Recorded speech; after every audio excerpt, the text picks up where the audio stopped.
નમસ્કાર મિત્રો, કાવ્યા બુટીકમાં આપણું હાર્દિક સ્વાગત છે। આજે હું તમને શીખવીશ કે કટોરી વાળું બ્લાઉઝ આગળનો ભાગ કટોરી વાળો કેવી રીતે દોરાય। તો પાછળનો ભાગ લઈ આવી રીતે માર્કિંગ કરી લેવાનું। પહેલા બ્લાઉઝ કોઈ પણ પ્રકારનું હોય, પાછળનો ભાગ સેમ બધા બ્લાઉઝમાં સેમ રીતે બને।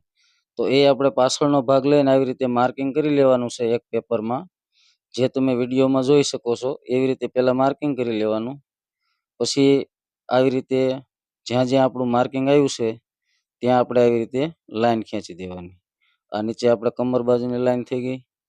આ આપણે સાઈડમાં જે પ્લેટ બાજુની આવે એ લાઈન થઈ ગઈ। એ પછી આપણે આ આર્મહોલ માટેની જે છાતીની લાઈન થઈ ગઈ। છાતીની લાઈન ખેંચાઈ જાય એટલે આપણે પછી જે શોલ્ડરની લાઈન છે તે ખેંચવાની છે।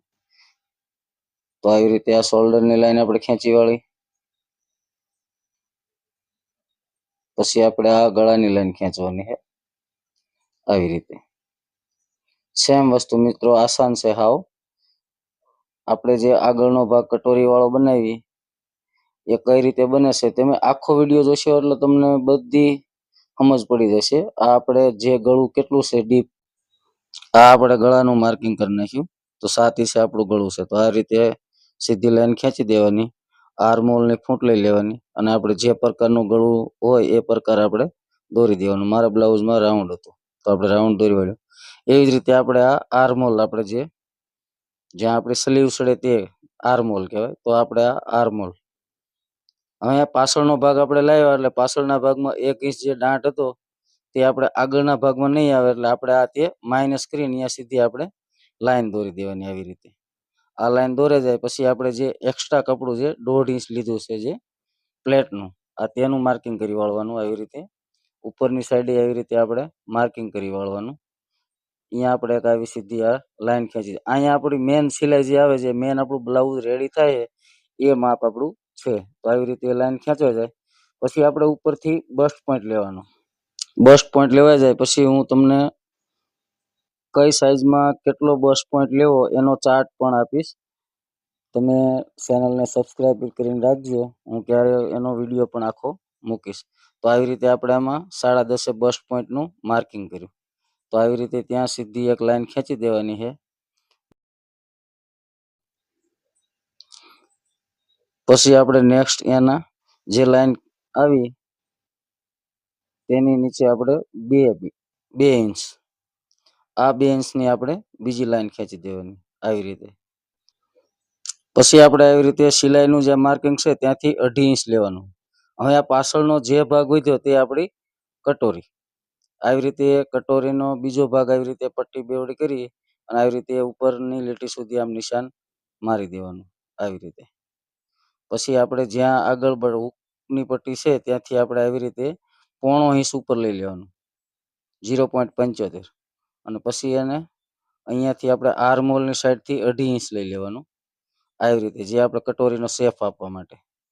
તો આવી રીતે આપણે જો આ કટોરીને આવી રીતે શેપ આપવાનો આર્મહોલથી, જે આપણે બસ્ટ પોઈન્ટ છે ને ત્યાંથી અને ગળાના ભાગથી આવી રીતે લાઈન દોરવાની આવી રીતે।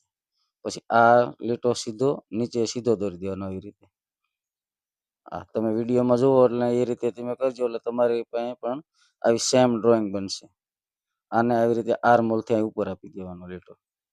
આ લીટો આપ્યા પછી આપણે આ બધા ભાગ જે તૈયાર થઈ ગયો કમ્પ્લેટ, તો આને આપણે હવે કટિંગ કરી લઈશું। તો કટિંગ મિત્રો ક્યાંથી કરવાનું છે તમે વિડીયોમાં જુઓ એટલે હું તમને કહું કે આ જગ્યાએથી પહેલાં આપણે અહીંયાથી આપણે કટોરી કાપવાની, નીચેનો જે આપણો બેલ્ટ છે, પછી સાઈડ પાર્ટ અને કટોરી। કટોરીમાં પછી જે પફ ક્રિએશન કેવી રીતે કરવું એ આમાંથી પહેલાં આપણે કટોરી કાઢી લેવાની છે અને પછી એમાં હું તમને કટોરીની અંદર પફ ક્રિએશન કરતાં શીખવીશ। તમે વિડીયો જેમ જેમ જોતા જશો તેમ તેમ તમને સમજ પડતી જશે। એકવાર કદાચ વિડીયો જોઈએ ન ખબર પડે તો 1-2 વાર તમે વિડીયો જોઈજો એટલે તમને પણ આવી રીતે આવડી જશે। ફરમાં મંગાવવાની અથવા ક્યાંયથી ખરીદવાની જરૂર નથી, તમારી જાતે પણ તમે ફરમાં બનાવી શકો છો। તમારી પાસે આવું પ્લેન પેપર ન હોય તો તમે આપણે જે ન્યૂઝપેપર આવે એ ન્યૂઝપેપરમાં પણ આવી રીતે તમે માર્કિંગ કરી અને ફરમાં તમે જાતે જ તમે બનાવી શકો છો। આવી રીતે બ્લાઉઝ સીવવાથી બહુ મસ્ત એકદમ ફિટિંગ આવે છે અને કોઈ પણ કસ્ટમરને કંઈ પ્રોબ્લેમ પણ આવતો નથી. ક્યારેય કસ્ટમર કોઈ પાછા આવી અને કોઈ ફરિયાદ પણ કરતા નથી કે મારે પ્રોબ્લેમ આવ્યો. આમાં પરફેક્ટ બ્લાઉઝ મસ્ત એકદમ ફિટિંગ આવી જાય અને પરફેક્ટ રીતે બને છે. તો તમે પણ આવી રીતે મિત્રો ઘરે બેઠા બનાવી શકશો.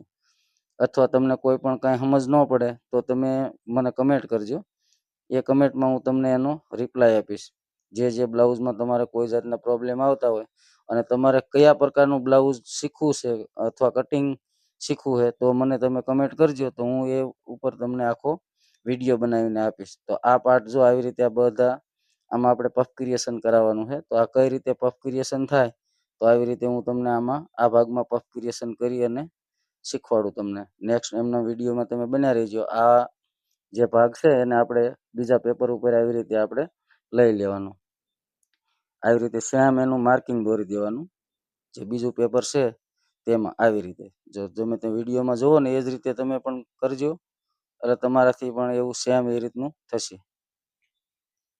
આવી રીતે માર્કિંગ દોરાઈ જાય પછી આપણે નીચે 1/2 ઇંચ, આ સાઈડ 1/2 ઇંચ અને આ સાઈડ 1/2 ઇંચ આવી રીતે લઈ લેવાનું. અને આવી રીતે જો વિડીયોમાં જુઓ તમે એ રીતે આપણે લાઈન ખેંચી દેવાની.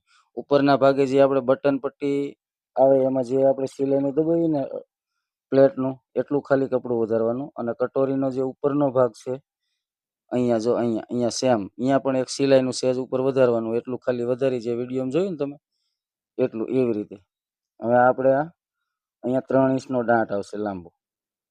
તો આ રીતે આપણે 3 ઇંચ લાંબો અને ટોટલ 2.5 ઇંચ, સવા આ સાઈડ, સવા ઓલી સાઈડ, એટલે ટોટલ 2.5 ઇંચનો આપણે દાંટ લેવાનો. તમે કસ્ટમરનું જે પ્રકારનું બ્લાઉઝ હોય વધારે પફ ક્રિએશન કરાવવું હોય તો 3 ઇંચનો પણ દાંટ તમે લઈ શકો, 2 ઇંચનો પણ તમે દાંટ લઈ શકો. એવી જ રીતે સેમ જો કટોરી મિત્રો કટિંગ થઈ ગઈ. અને આવી રીતે કોઈ પણ બ્લાઉઝના કોઈ પણ માપ સાઈઝની કટોરી આવી રીતે તમે બનાવી શકો. તમારે એ ઝંઝટ ન રહે કે કઈ રીતની કટોરી બનાવી, કેટલું માપ છે. તો બધું સોલ્યુશન આમાં તમને વિડીયોમાં સમજાઈ ગયું. અથવા ન સમજાણું હોય તો કમેન્ટ કરજો. અને અમારી ચેનલને લાઈક કરજો, શેર કરજો અને સબસ્ક્રાઈબ કરજો. આસાન ભાષામાં અમે તમને કઈ રીતે સીવણ ક્લાસ શીખવી શકીએ એ માટે થઈને અમારા પૂરતા પ્રયાસ રહેશે. તો આવી રીતે જો કંઈક આ પાર્ટ બધા છે આવી રીતે કટોરી, સાઈડ પાર્ટ અને આપણો જે બેલ્ટ. આમાં મારે બેલ્ટ લોંગ એટલા માટે છે કારણ કે બ્લાઉઝ કસ્ટમરનું છે તે 17 ઇંચ લંબાઈ છે. મેક્સિમમ બ્લાઉઝની લંબાઈ આપણે 15 થી 14 ઇંચ હોય છે.